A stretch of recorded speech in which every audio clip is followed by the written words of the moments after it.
Stephen tried to shake out his nerves as he warmed up in the infield. He had already made it to the finals in the 110-meter high hurdles, so now he was focusing on following suit in the men's 400-meter intermediate hurdles. The latter was a stronger event for him. He had more stamina to go with his speed.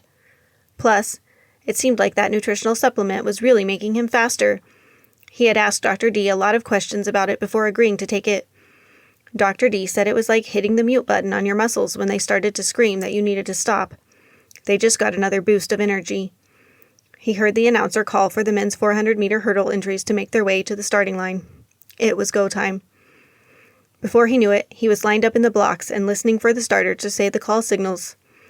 The starter gun went off, and Stephen shot out of the blocks towards the curve and the first hurdle. He was in lane 4, which was supposed to be the best place to start. As they made their way down the backstretch, he could tell he was ahead of the other runners, even though they still had another curve to pass. He rounded the curve to the final straightaway and kept his speed steady. Barring a catastrophe, he should easily qualify for the finals now. He had 2 hurdles left. He focused on counting his steps.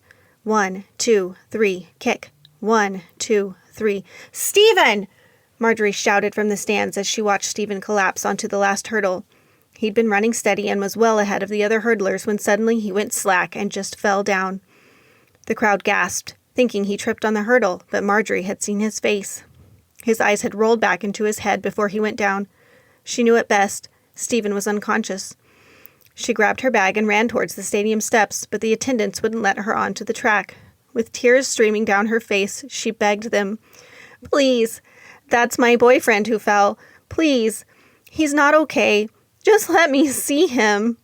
She struggled to see around them, bleeding with her eyes as they held her back.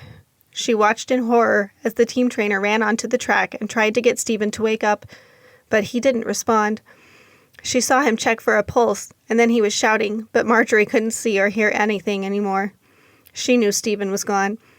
Something very terrible had just happened.